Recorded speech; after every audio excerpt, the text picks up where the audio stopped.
सबको जय मसीह की। हम लोग सब मसीह में आए हुए हैं। बहुत सारे लोग पुराने हैं, बहुत सारे लोग नए हैं, शायद आज पहली बार आए हैं।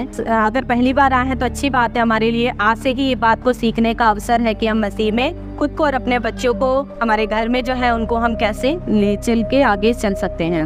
मेरा एक सवाल है, क्या हम मसीह परिवार में जन्म लेने से एक मसीही हो जाते हैं, परमेश्वर को जानने वाले सच्चे मनुष्य बन पाते हैं? यदि हमारा जन्म एक मसीह के परिवार में हुआ है, हमारे माँ बाप विश्वासी हैं, वो चर्च जाते हैं, आराधना करते हैं, प्रार्थना करते हैं और उस घर में एक बच्चा जन्म लिया, तो क्या वो जन्म से ही मसीही है? नहीं है। क्यों? क्योंकि उसे पता ही नहीं है। अभी हम सबके बच्चे 4 साल, 5 साल, 10 साल, 12 साल, 15 साल, 16 साल इस एज तक रहते हैं। उन्हें उतना समझ नहीं होता, खास करके छोटे बच्चों को उतना पता नहीं होता कि वो मसीही परिवार में जन्मे हैं या उनके माँ बाप कैसे हैं। पर चाहे वो मसीही परिवार हो, चाहे वो हिंदू एक फैमिली हो, उन्हें पता नहीं होता। लेकिन वो कैसे जानते हैं कि हाँ, हम इस चीजों को सीख कर वो वही रिचुअल को, वही चीजों को जो हम लोग अपने घर में करते हैं, अपने परिवार में करते हैं, वो सीख जाते हैं क्योंकि हम उन चीजों को करते हैं। हमें वो चर्च आता देख के वो भी ऐसे कि हमें चर्च जाना है इसलिए चर्च आते हैं। अगर हम मंदिर जाएंगे तो वो सोचेंगे कि हमें मंदिर जाना है, हमें मंदिर जाना है। यदि हम पड़ोस में जाएंगे किसी के घर तो उनको लगेगा कि नहीं, हमारे माँ बाप यहाँ जाते हैं, हमें भी यहाँ जाना है। आप जिसके घर नहीं जाएंगे वो उसके घर नहीं जाएगा, आप जिसके घर जाएंगे वो वहाँ पर जाएगा। आप जो काम करेंगे वो वहाँ पर काम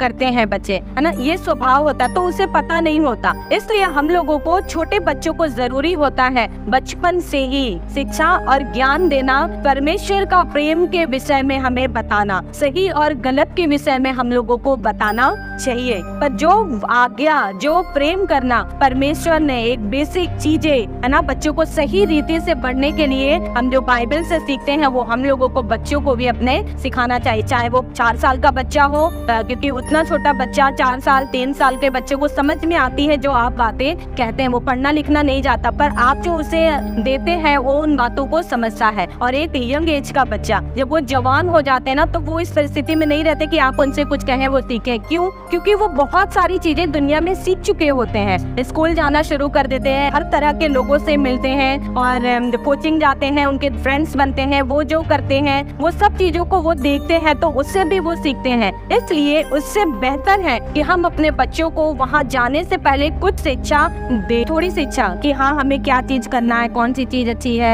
कौन सी चीज बुरी है। इन बेसिक चीजों का हम नॉलेज दें, क्योंकि आजकल के समय में क्या हो रहा है, हम अपने बच्चों को सिखाते नहीं हैं। पर जब वो अपनी उम्र में, अपनी जवानी के समय में बिगड़ जाता है, हम तब चर्च आते हैं और उनके लिए प्रार्थना करवाते हैं। इससे अच्छा है कि हम अपने बच्चों को बचपन से ही चीजों को सिखाएं, उनको चर्च में बैठना सिखाएं, उनको अपने साथ ले आना सिखाएं, उनको कैसे चर्च में बैठना है, कैसे बात करना है, वो सब तरीकों। वो खेलेंगे भी, पर उसमें भी हमें उन्हें सिखाना है कि आवाज कम रहे, डिस्टर्ब ना हो, बार बार नीचे नहीं जाना। पर अगर हम ही यही चीज करेंगे तो हमारे बच्चे भी हमें डिस्टर्ब करेंगे और परमेश्वर के राज्य में बैठना और रहना वो नहीं सीख पाएंगे। इसलिए इससे कोई फर्क नहीं पड़ता कि आपका बच्चा एक मसीही परिवार में जन्मा है। तो हम लोग सोचते कि हम मसीही हैं, वो बचपन से मसीह को जानता है। नहीं जानता। जब तक हम उसे नहीं बताएंगे कि मसीह क्या है, वो कभी नहीं। कई बार आपने देखा होगा, कई बार मसीही लोग भी कुछ गलत स्वभावों को कर जाते हैं। क्यों? क्योंकि हम इस चीज से निश्चिंत रहते कि हमारा बच्चा मसीही है। पर क्या वो सचमुच मसीह को जानता है? वो सचमुच परमेश्वर की आज्ञाओं को मानता है? उससे कैसे प्रेम करना है, उसकी आज्ञाओं को मानना है, संसार में हमें कौन सी बातों को करना है, कौन सी बातों को नहीं करना, वो इन बातों को नहीं समझ पाएगा। जब वो पढ़ने लगता है तो उसे बाइबल पढ़ना सिखाएं और उसे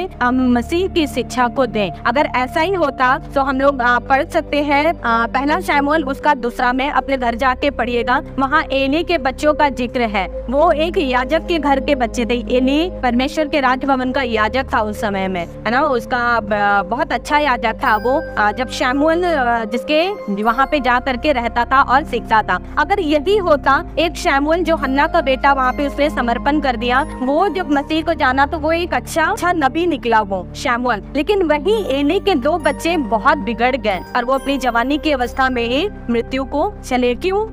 कि एली कहीं ना कहीं सोचता था कि मेरे बच्चे तो मसीह में जन्म लिए, वो इतना गंभीर नहीं था अपने बच्चों के विषय में, क्योंकि परमेश्वर का भी वचन वहाँ पे परमेश्वर भी इन बात को कहता है, एली तो अपने बच्चों को आदर मुझसे ज्यादा क्यों करता है। हम प्यार करते हैं बच्चों को, पर अपने प्यार में उसे परमेश्वर से अलग ना करें, उसको परमेश्वर के राज्य में बैठना सिखाएं। वो हमारे लिए और आपके लिए और खास करके हमारे बच्चों के लिए। हम सब जानते हैं बाहर का समय, बाहर का जमाना बहुत ही भयंकर है, बहुत ही खतरनाक है। जवान बच्चे हर गलत कामों की ओर आकर्षित हो रहे हैं, हर चीज अपने उम्र से पहले, अपने समय से पहले वो उन चीजों को कर रहे हैं। इसलिए हम परमेश्वर के राज्य के बच्चे हैं, उसके वारिस हैं। क्यों परमेश्वर हर किसी को एक बच्चा कह के बुलाता है, अपना बेटा कह के बुलाता है? वो क्यों नाती पोता क्यों नहीं कहता? संसार में तो ऐसा ही चलता है ना, तो ऐसा परमेश्वर के राज्य में क्यों नहीं है? ये चीज आपको समझाना चाहती हूँ। इसलिए क्योंकि हर किसी को परमेश्वर को जानना जरूरी है, और वो प्रभु का बेटा ही बन सकता है, नाती पोता नहीं बन सकता। इसका मतलब ये वंश आपका आशीषित होगा, चलेगा, पर हर किसी को परमेश्वर को जानना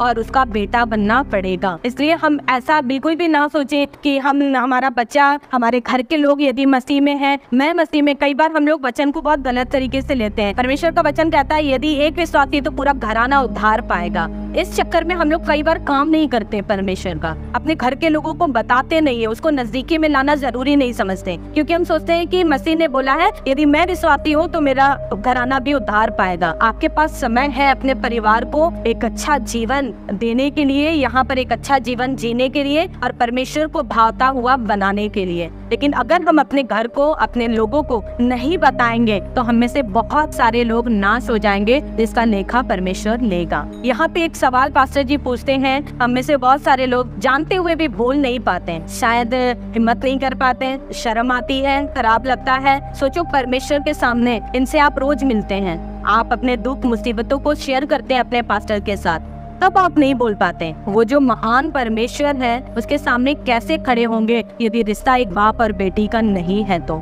एक बाप और बेटे का नहीं है तो। परमेश्वर सब जानता है ना, वो सब जानता है, लेकिन फिर भी वो चाहता है कि हम उससे बात करें। एक बाप अपने बेटे को बचपन से देखता है, पर क्या उससे बिना बोले वो रह लेगा? नहीं रह पाएगा। वैसे ही परमेश्वर भी चाहता है कि हम उससे बातें करें, हम उसके साथ रहें। एक और सवाल, मसीहत कितना दूर है हमसे और आपसे? कितने टाइम तक मसीहत खत्म हो सकती है? आपको कोई बता सकता है? प्रभु ना करे कभी ऐसा हो, पर फिर भी हम लोगों को जानना जरूरी है। मसीहत को आप कब तक लेके चल सकते हैं? कोई बता सकता है? जब तक हम जिंदा है मसीह के साथ चलेंगे। अगर मर गए तो मसीहत खत्म होने में सिर्फ एक पीढ़ी दूर है। यदि आप अपने घर में अपने बच्चों को, अपने जवान को मसीह के बारे में नहीं बताते हैं तो आपको क्या सिर्फ अपनी चिंता है कि हमारे मरने के बाद हमारा परिवार कुछ भी करे? उसकी चिंता नहीं है। छोटा सा तकलीफ होता है, हम अपने परिवार को देख नहीं पाते हैं, क्या नरक की आग में जलते हुए देख पाएंगे? नहीं देख पाएंगे। इसलिए मसीहत ज्यादा दूर नहीं है खत्म होने पर, यदि हम काम नहीं करते हैं तो, यदि हम अपने बच्चों के अंदर वो बीज नहीं बोते हैं तो। हम लोगों को वो स्वभाव रखना चाहिए कि हाँ, हम रहे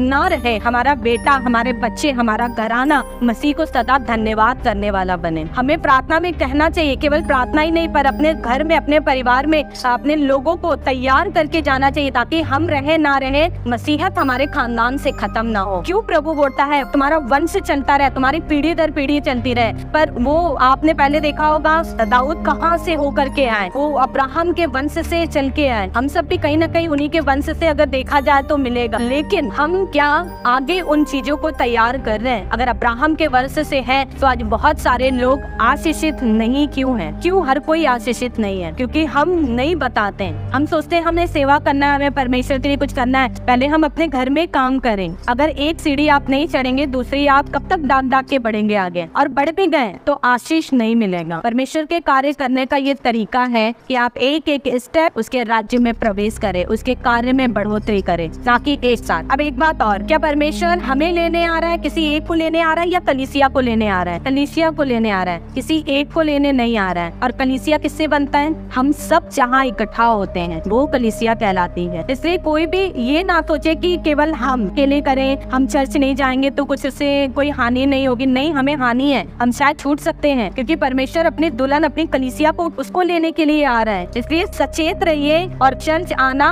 हमें नहीं छोड़ना है। और जो हमारे घर में है उनके प्रति भी हमें नहीं पता, अगर प्रभु आज और संडे के दिन आ जाए और कलीसिया को उठा ले जाए तो सोचो कितने विश्वासी रह जाएंगे। कभी सोचा इस विषय में? हम हम हर संडे चर्च नहीं आते हैं और संडे को ये प्रभु का आगमन हो जाए तो केवल जितने बैठे हैं उतने, आप तो फिर भी बहुत सारे लोग हैं, इतने लोग उठा लिए जाएंगे और बाकी हमारा बच्चा, हमारे माँ बाप, हमारे भाई बहन, हमारा घर, उनसे प्यार नहीं है। उनके प्यार के लिए तो हम कितना काम करते हैं, कितनी मेहनत करते हैं, पर यहाँ पर क्यों हमारा प्यार ठंडा पड़ जाता है? क्यों हम उनके बारे में सचेत नहीं रहते हैं? है ना, हम लोगों को सचेत रहना है और हम लोगों को मसीह के राज्य को आगे बढ़ाना है। उसकी शुरुआत हमें अपने परिवार से करनी है, अपने बच्चों से करनी है, अपने छोटे भाई बहनों से करनी है। उनके अंदर अच्छा बीज बोना है, उनके अंदर परमेश्वर का प्रेम बोना है, परमेश्वर के वचनों को बोना है, परमेश्वर के बैल को बोना है, ताकि हम रहे ना रहें। हम हर समय अपने बच्चों को गोद में लेके नहीं रख सकते, उन्हें एक दिन संसार में जाना है, पर यदि उनको फर्क नहीं बताएंगे सही क्या है गलत क्या है, तो वो सब कुछ करेंगे और परमेश्वर के राज्य से एक दिन अलग हो जाएंगे।